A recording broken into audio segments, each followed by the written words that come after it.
क्या होगा उस समय जब आप अकेले एक समुद्र यात्रा पर निकले हों और यात्रा करते करते बहुत दूर निकल गए हों, जहाँ चारों तरफ केवल विशाल समुद्र और पानी ही पानी हो। लेकिन कुछ दूर यात्रा करने के बाद आपको एक अनोखा आइलैंड दिखा, जहाँ पत्थरों की बड़ी बड़ी मूर्तियाँ खड़ी हों।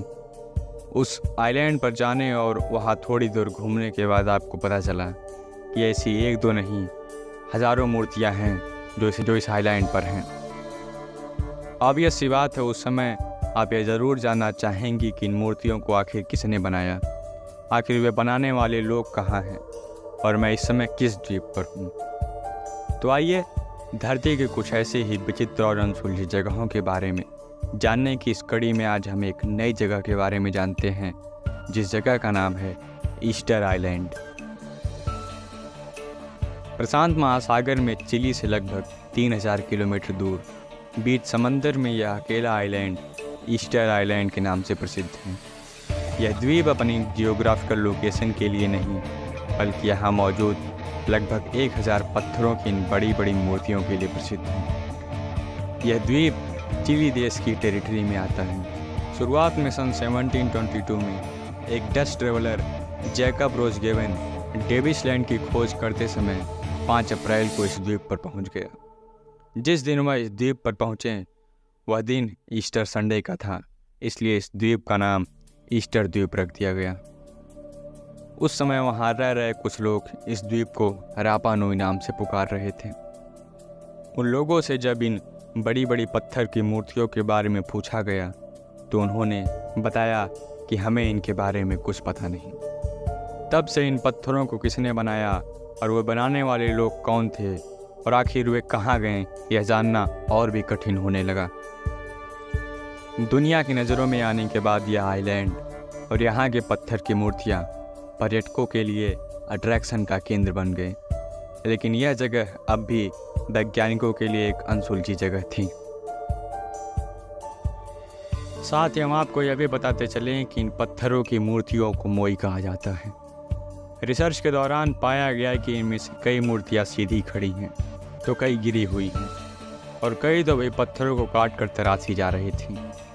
यहाँ फैली हुई इन मूर्तियों में से कई अपनी पूरी बॉडी के साथ खड़े थे तो कई का केवल सर दिख रहा था। खुदाई करने के बाद पता चला कि ये मूर्तियाँ आधी ज़मीन में भी धंसी हैं।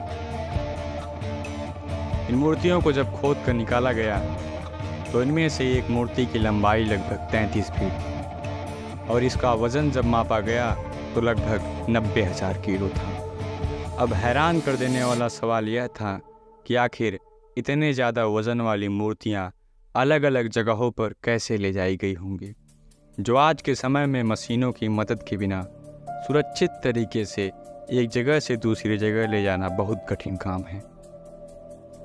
अगले कुछ सालों की रिसर्च और ऑब्जर्वेशन के बाद वैज्ञानिक पत्थरों की स्थिति, दिशा और उनके झुकाव को देखकर इस निष्कर्ष पर पहुंचे कि इन मूर्तियों को रस्सियों से बांधकर कुछ इस तरीके से एक जगह से दूसरी जगह धीरे धीरे ले जाया जाता था, जिससे ये मूर्तियां सुरक्षित तरीके से अपने डेस्टिनेशन पर पहुंचाई जाती थीं। अब वैज्ञानिकों के सामने दूसरा बड़ा सवाल यह था कि आखिर इन मूर्तियों को बनाने वाले लोग और यहाँ रहने वाली पूरी आबादी कहाँ गई। इस बात पर कई वैज्ञानिक अपना अपना मत देते हैं। कुछ का मानना है कि जब यहाँ यूरोपीय लोगों का आगमन हुआ तो वे अपने साथ कई बीमारियाँ लेकर आए, जिससे यहाँ के लोग संक्रमित हो गए और सब के सब धीरे धीरे मारे गए।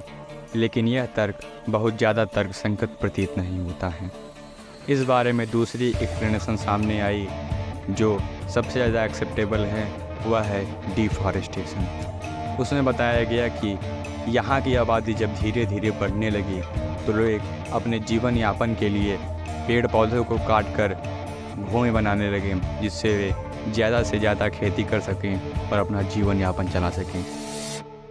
लेकिन उनके द्वारा यह उठाया गया कदम लॉन्ग टाइम में उनके लिए विनाशकारी साबित हुआ। धीरे धीरे यहाँ की भूमि बंजर होने लगी और जलवायु बदलने लगी और लोगों को खाने की कमी होने लगी। आपूर्ति के लिए ये आपस में लड़ने लगे और इनकी आबादी लगभग खत्म होने लगी। जो लोग बचे थे वे एक नई जगह की खोज में यहाँ से चले गए और तब से यह द्वीप लगभग खाली पड़ा था। ईयर 1995 में इसे यूनेस्को वर्ल्ड हेरिटेज साइट का दर्जा मिला और इस आइलैंड को सुरक्षित रखने के लिए इसे रापा नुई नेशनल पार्क घोषित कर दिया गया। उम्मीद है यह वीडियो आपको पसंद आया होगा और कुछ इन्फॉर्मेटिव रहा होगा। मिलते हैं नेक्स्ट वीडियो में, तब तक के लिए धन्यवाद।